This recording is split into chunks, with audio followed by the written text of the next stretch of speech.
folks, you have now tuned in to my haves and have-nots recap. Guys, be sure to subscribe to this brand new channel.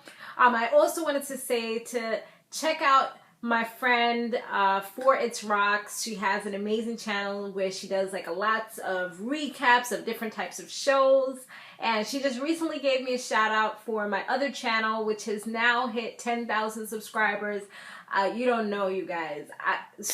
I was super excited when I saw that because, you know, I had that here on this channel and then it was gone. And for the other one, I really been busting my behind to try to get it somewhere within the last few years. I've been really focused on that one. So, I mean, it really means a lot to me. So, you know, thank you for those of you that are subscribed to that channel as well, that you're into like beauty and fashion and just hearing me talk about like life and stuff like that. You know, I definitely appreciate it. Okay, so back to this. This was a freaking blow your mind, knock your socks off type of episode. Epic, okay? And it just left you with that cliffhanger where you were like, oh my God, Tyler, why you doing this to me? I need to see what's going to happen next week. Why can't you have like a bonus episode or something? You know what I mean? All right, so we start off with Hannah. Hannah is getting her groove back. Oh, suck it now. She was about to do the nasty y'all with Mr. Michael. But while they was all kissing it, she's like, oh my God, yes. Oh, Lord. All of a sudden, Benny comes home. She was trying to say, you know, he might come. Let's be careful. But she was kind of like in the moment. So she was just going with the flow of things. Benny comes home.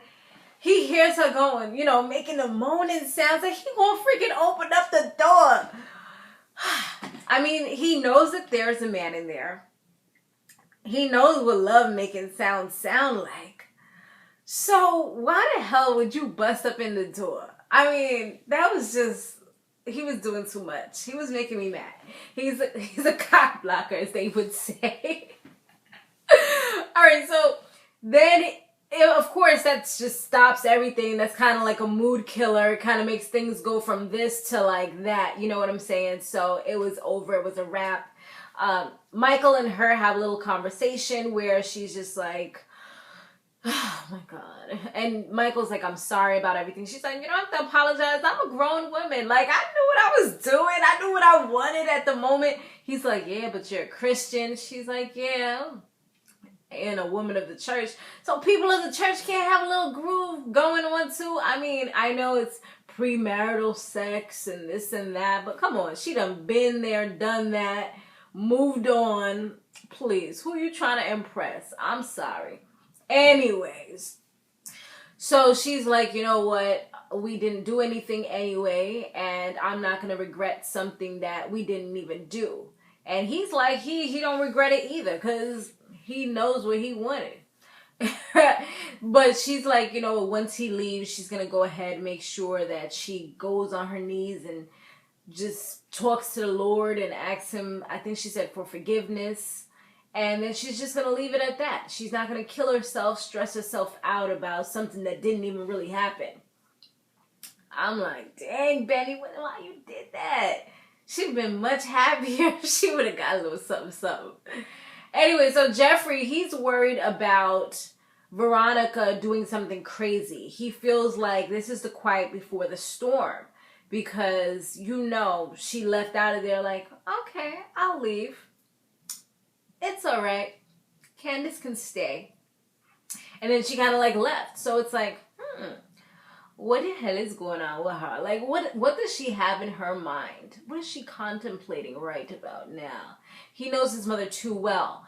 And Candace heard the whole conversation about the car thing. So she's like, what is this whole thing with the car? But he doesn't want to reveal that. I guess he doesn't want too many people to know what she has hanging over his head. And then he asks Candace, like, wait, hold on. Like, how you even knew that my father was at the hotel with Maggie? And she's like, I knew because I have my sources. She says that she had Maggie followed and she took her phone, had someone take her phone so that she can get information from it. And he's like, for what? And she's like, you're not telling me anything, so I'm not going to tell you anything either. Sorry, tit for tat, we got to go ahead. You got to give me information for me to give you information. If you tell me, I got you. I'll let you know. But he wasn't trying to give up any information. He asked her to go to the hotel. He'll give her money to pay for it. Because right now he's worried about, I guess, her safety or what's up. He's like, nah, something's not right. So Candace, before she leaves, she tells him that he really needs to stick up to his mother. He needs to tell her a piece of his freaking mind. And he's like, you know what she's going to do? She's going to cut me off. And she's like, so what? You need to stand up for yourself. She treats you like you're 5 years old. She's like, you know what? The thing is that you've never been through hard times. Because once you've been through hard times, let me tell you something, honey. You ain't afraid of nothing. You know, and that's pretty much true. The message that she was delivering to him is that once you've been through like bad, you work harder to make sure that bad never comes again. And you don't really fear a lot of things because you know what you want. You know that you want to do better. You know what I'm saying? If you've been homeless and now you have a house, you're not going to do a lot of the things that you did before in order to be homeless. Or you're going to work extremely hard to make sure, for the person that's really motivated, they're going to work and make sure that they never see the light of a freaking subway or the streets again being homeless. You know what I'm saying? So she's known tough times, and that's why she is the way that she is. And she ain't going to let nobody talk to her a certain way. So after Michael, he leaves, Benny, he talks to his mother, but the way he was talking to his mother, he was more so acting like he was her freaking papa or something, like he was her daddy, because he's all like, oh, you're lucky that I didn't want to see you naked, otherwise I would have cracked something upside his head and dragged him out of here. What? Like, first of all, you may not be a child, but you are my child. You know what? So Hannah was like, okay, you're overstepping right now. You're saying a lot of things. And then he's like, you know what? I'm about to leave. She's like, go ahead and leave because, you know, this is my house. And you're really saying things that you shouldn't be saying right now.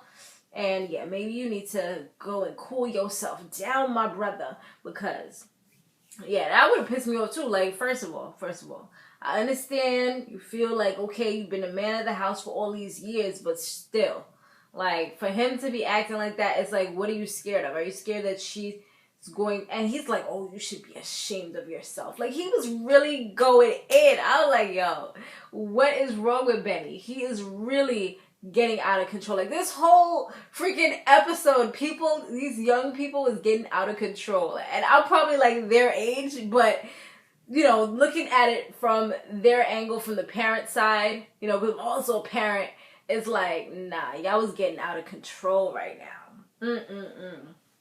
Even when I get mad at my mother, I try my best to, like, keep it on a respectful note, you know, or I'll just walk away or I won't say anything in order to prevent myself from going in, you know what I'm saying? Because sometimes I can have no filter if I'm really upset.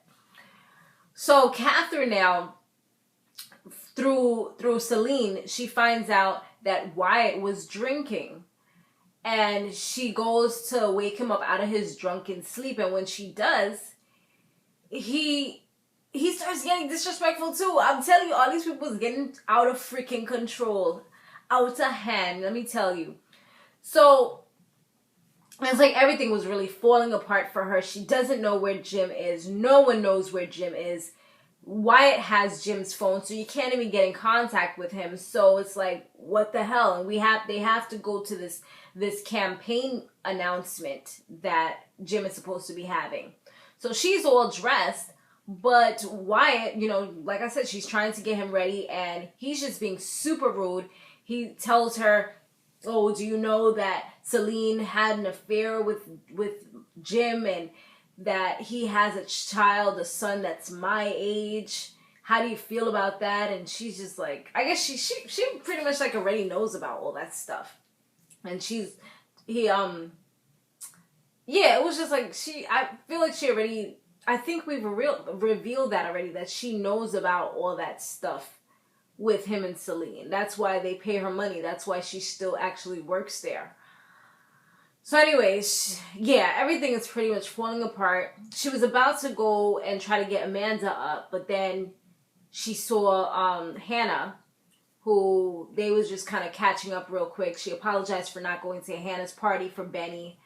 And Catherine was like, you know what, can you get Amanda up because I have to do all these other stuff. Just make sure that she gets ready and she comes to the campaign. Because Wyatt is pretty much a lost cause. He's not listening. He was being super rude. He called Celine a whore.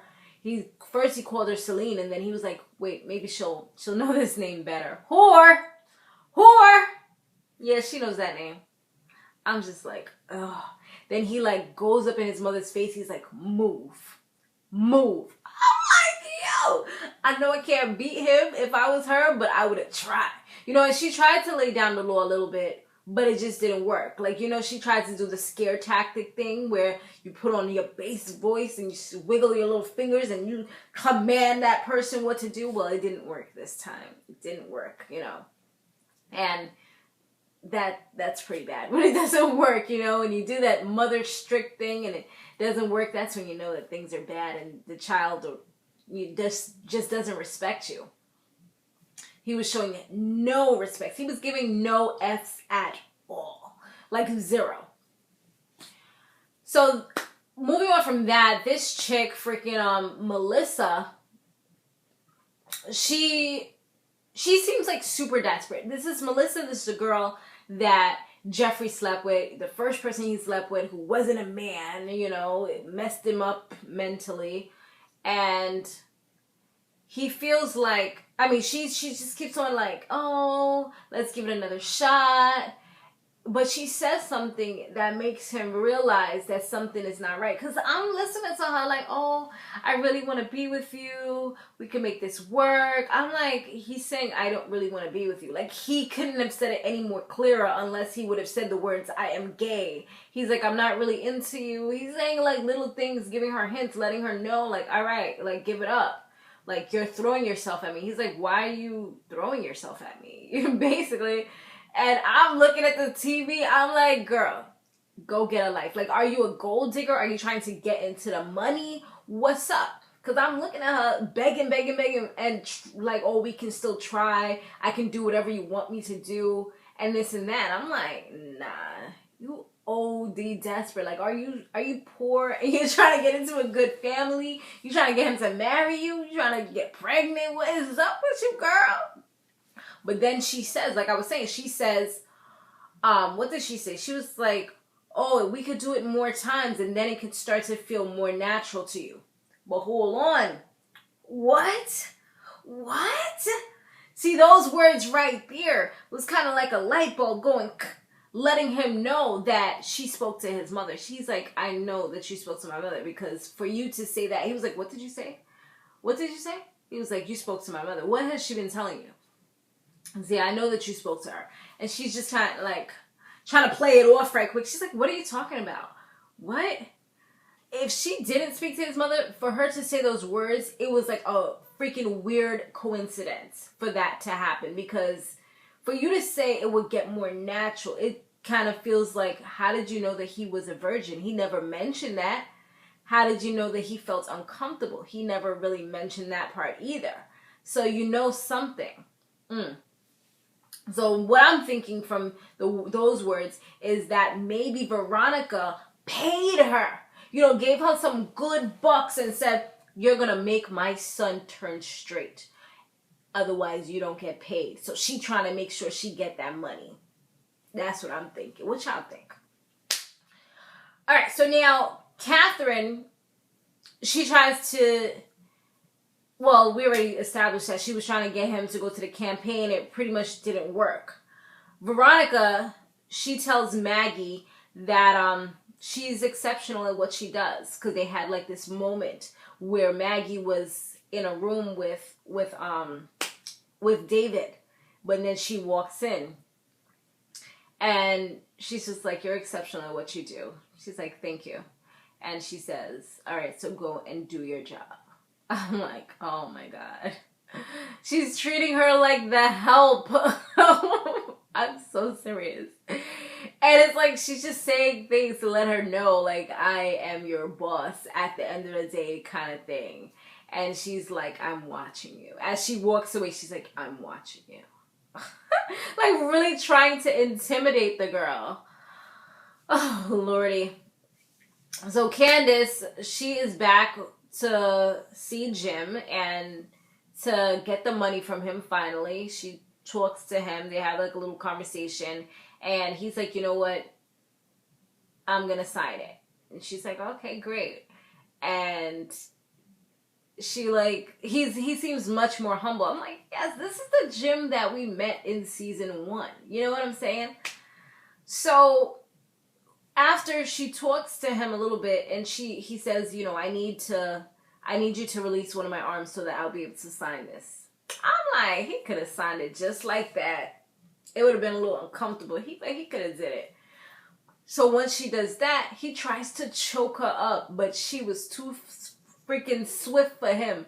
She took the heel of her boot and she turned on that little shocking machine that she had.